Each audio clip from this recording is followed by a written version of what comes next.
மக்களே வணக்கம். கிறிஸ்துவின் ஆடுகளை பேணி வளர்க்க நல்ல ஆயன்கள் அவசியம்.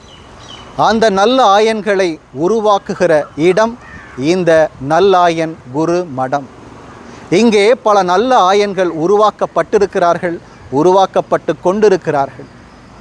அவர்களை உருவாக்குகிற பணியை செய்கிற உன்னதமான குருவை நாம் இன்றைய நாளிலே சந்திக்க இருக்கிறோம். வாருங்கள் சந்திப்போம். இன்று நாம் சந்திக்க இருக்கிற ஆயன் ஒரு சிறந்த ஆயன். காரணம், இறைவன் அவருக்கு கொடுத்த 44 ஆண்டுகால குருத்துவ வாழ்வை கிறிஸ்து சொன்னதற்கேற்ப உங்கள் தந்தை நிறைவுள்ளவராய் இருப்பது போல நீங்களும் நிறைவுள்ளவராய் இருங்கள் என்றாரே, அந்த வார்த்தை கேட்ப ஒவ்வொரு நாளையும் நிறைவு செய்தவராக, செயல்களை நிறைவேற்றியவராக, வெற்றியாளராக திகழ்ந்து கொண்டிருப்பவர்தான் அருட்தந்தை மரிய ஜோசப் அடிகளார் அவர்கள். அவர்களிடமிருந்து நாம் கற்றுக்கொள்ள நிறைய பாடங்கள் இருக்கிறது. நான் கற்றுக்கொள்ள ஆசையாக இருக்கிறேன். வாருங்கள், கேட்டு கற்றுக்கொள்வோம்.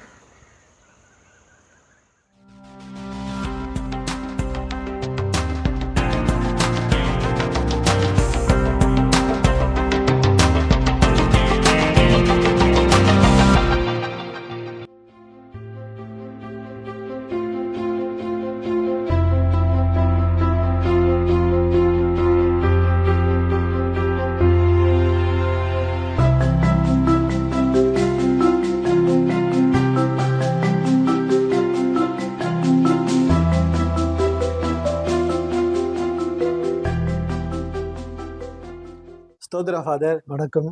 நல்லா இருக்கீங்களா ஃபாதர்? சுகமா இருக்கிறேன். Thank you father. ஒரு சில கேள்விகள் ஃபாதர். என்னன்னா, உங்களை பார்க்கும் போதெல்லாம் ஒரு ஆச்சரியம்.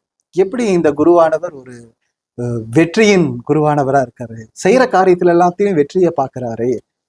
ஏன்னா இந்த 44 ஆண்டு கால இந்த குருத்துவ வாழ்க்கையில நீங்க எடுக்கிற ஒவ்வொரு காரியத்திலும் வெற்றியை மாத்திரம்தான் பார்த்ததா நான் நினைக்கிறேன் ஃபாதர். அதற்கு என்ன காரணமா இருக்கும், எது தூண்டுகோலா இருக்கும் அப்படின்னு தெரிஞ்சுக்க ஆசைப்படுறேன். சொல்றீங்களா ஃபாதர்? ஒரு குருத்துவ பணியில வெற்றி தோல்வி என்பது சகஜம்தான். நிறைய வெற்றிகள் ஒருவேளை வாழ்க்கையில் அமைந்தது என்றால் அதுக்கு நம்ம கடவுளுக்கு நன்றி சொல்லணும். சரி. வெற்றியினுடைய பின்புலத்தை நம்ம யோசித்து பார்த்தோம்னா, பல சமயத்துல ஒரு தேடல், சரிங்க, ஒரு துருப்பிடித்த வாழ்க்கையை விட சரி தேய்ந்து போன வாழ்க்கை நல்லது என்று குருத்துவத்தை நான் ஏற்றுக்கொண்ட நாளிலிருந்து என் மனதில் அதை வச்சுட்டு இருந்தேன். சூப்பர். எந்த செயலாக இருந்தாலும் சரி, சரி செய்து பார்ப்போமே அப்படிங்கிற ஒரு துணிச்சல் எப்பொழுதுமே உண்டு. ஆனா எந்த செயலையும் மக்களுடைய நலனுக்காக செய்யணும். அதே சமயத்துல அதன் மூலமாக ஒரு வளர்ச்சியை மக்கள் மத்தியிலும் மறை மாவட்டத்து அளவிலும் பங்கு அளவிலும் ஏற்படுத்தணும் அப்படிங்கிற ஒரு தீவிரம், ஒரு தேடல் எப்போதுமே இருந்துச்சு. உங்கள் கடினமான உழைப்புக்கு மக்களிடமிருந்து எந்த கைமாற எதிர்பார்க்கல. அதனால கடவுள் கைமாற பரிசா கொடுத்து உங்களை வெற்றியாளரா வச்சிருக்காருங்கிறத உங்களை வார்த்தைகள்ல என்னால புரிஞ்சுக்க முடியுது ஃபாதர். ரொம்ப நன்றி. நன்றி. அது என்னுடைய இரண்டாவது கேள்வி. நீங்கள் சமூக பணிகளை பல ஆண்டுகால செய்திருக்கீங்க.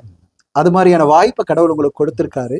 அந்த சமூக பணிகள்ல என்ன மாதிரியான அனுபவங்கள் எல்லாம் நீங்க பெற்றிருக்கீங்க, கொஞ்சம் சொல்லல ஃபாதர்? சமூக பணிக்கான வாய்ப்பு எனக்கு கிடைத்தது என்பது மிகப்பெரிய பேரு. அது எல்லாருக்கும் கிடைக்கக்கூடிய வாய்ப்பு அல்ல. ஆனா அதனுடைய பின்புலத்தை யோசித்து பார்த்தேன் அப்படின்னா, அது என்னுடைய பின்புலம். சரிங்க. நான் ஒரு சாதாரண குக்கிராமத்துல ஒரு ஏழை குடும்பத்துல பிறந்து வளர்ந்தவன். சரிங்க சார். அதனால ஒரு வறுமையின் வழி, இழப்பின் வழி, நோயின் வழி இதெல்லாம் எனக்கு பரிச்சயமானது. சரிங்க. அதனால் அப்பேற்பட்ட மக்களுக்காக பணி செய்யக்கூடிய ஒரு வாய்ப்பு கிடைச்ச போது மிக தீவிரமாக அதை செய்யணும்ட்டு என்னையே அர்ப்பணித்து கொண்டேன். அதுதான் முக்கியமான மூல காரணம்னு சொல்லலாம். சரிங்க. ஆனால் அதிலிருந்து தான் என்னுடைய எல்லா வகையான திட்டங்களும் வெளிப்பட்டுச்சு. சரி. ஒரு முனைப்போடு ஒரு காரியத்தை செய்யணும் அப்படிங்கிற எண்ணம் வருகிற பொழுது மக்கள் தான் என்னுடைய கண் முன்பாக நின்றார்கள். அவர்களை நேசிக்கணும். அவர்கள் நேசிக்கிறதுக்கு இந்த உலகத்துல அதிகம் பேர் இல்லை. ஏன் நான் ஒரு ஆள் அவர்களை நேசிக்கக்கூடிய ஒரு ஆளாக மாறக்கூடாது அப்படிங்கிற ஒரு எண்ணம் வந்துச்சு. அதனால பல திட்டங்களை உருவாக்க முடிஞ்சது. அதுல உண்மையிலேயே மன நிறைவு காண்கிறேன். சமூக பணிகள்ல நீங்க ஈடுபடுத்திக்கிட்டதை பார்க்கும்போது ஒரு நல்ல சமாரியன் உவமைய மறுபடியும் ஞாபகப்படுத்திக்கிட்ட மாதிரி இருக்கு ஃபாதர். ஸோ நீங்க ஒரு நல்ல சமாரியனாவும் நடந்திருக்கீங்க. ரொம்ப சந்தோஷம் ஃபாதர். அடுத்து என்னுடைய கடைசி கேள்வி, உங்களது அனுபவம் பெரிது. இத்தனை கால அனுபவத்துல உங்கள் மெய்ப்பு பணிங்கிறது சிறப்பா இருந்திருக்கு. நீங்க பணி செய்த இடங்கள்ல மக்களோடு நீங்க இருந்த ஐக்கியத்துல, அவர்களை வளர்த்த விதத்துல நல்ல ஆயனா நீங்கள் திகழ்ந்திருக்கீங்க. ஸோ எங்களை மாதிரியான ஒரு வளர்ந்து கொண்டிருக்க குருக்களுக்கு உங்களது அறிவுரை என்ன? இத்தனை ஆண்டுகள்ல நீங்க சந்தித்த சவால்கள் என்ன? இதை பத்தி எல்லாம் சொன்னீங்கன்னா எங்களுக்கு ஒரு உத்வேகமா இருக்கும் ஃபாதர். சொல்ல முடியுங்களா? நல்ல ஆயனாக பணியாற்றி இருந்திருந்தால் உண்மையிலேயே கடவுளுக்கு மகிமை. எனக்கும் ஒரு மன நிறைவு தான். சரி. எதிர்பார்ப்புகள் இல்லாத ஒரு வாழ்க்கையில தான் நமக்கு ஏமாற்றம் வராது, விரக்தியும் இருக்காது. அதனால என்னுடைய குருத்துவத்தை பற்றி எப்பொழுதுமே நான் மகிழ்ச்சி அடைந்த நாட்கள் தான் உண்டு ஒழிய வருத்தப்பட்ட நாட்கள் மிக மிக குறைவு. இதுல அதிகமான ஒரு நன்மைகள் என்னால் செய்ய முடிந்தது என்றால் அதற்கு எல்லா திட்டங்களையும் மக்களிடமிருந்து தான் நான் பெற்றுக்கொண்டேன். எனக்குன்னு ஒரு திட்டம் எப்போதுமே நான் வைத்துக் கொள்ளவில்லை.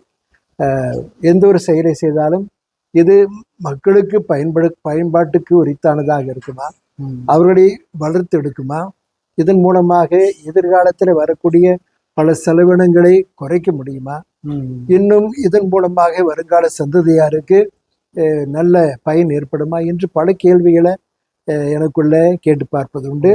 அதற்கான பதில்களை மக்களிடமிருந்து பெறுவதற்கும் முயற்சி எடுப்பேன்.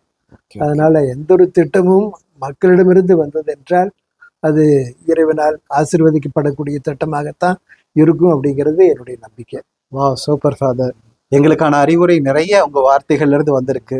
எதையும் எதிர்பார்க்காம பணி செய்யணும், அதே வேளையில மக்களை புரிஞ்சுக்கிட்டு அவங்களுக்கான தேவைகளை யோசிச்சு செயல்படணும், மக்களுடைய ஆயனா இருக்கணுங்கிறத மிக மிக அருமையா நீங்க எங்களுக்கு சொல்லியிருக்கீங்க.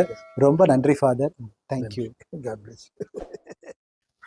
கிறிஸ்துவின் நாடுகளின் மொழி அறிந்து, மனம் அறிந்து, உணர்வறிந்து, வாழ்வழித்து வழிகாட்டிய உங்களை இந்த ஸ்மெல் ஆஃப் ஷீப் என்ற யூடியூப் இணையதளம் நல்ல ஆயன் என்று சொல்லி கௌரவப்படுத்துகிறது.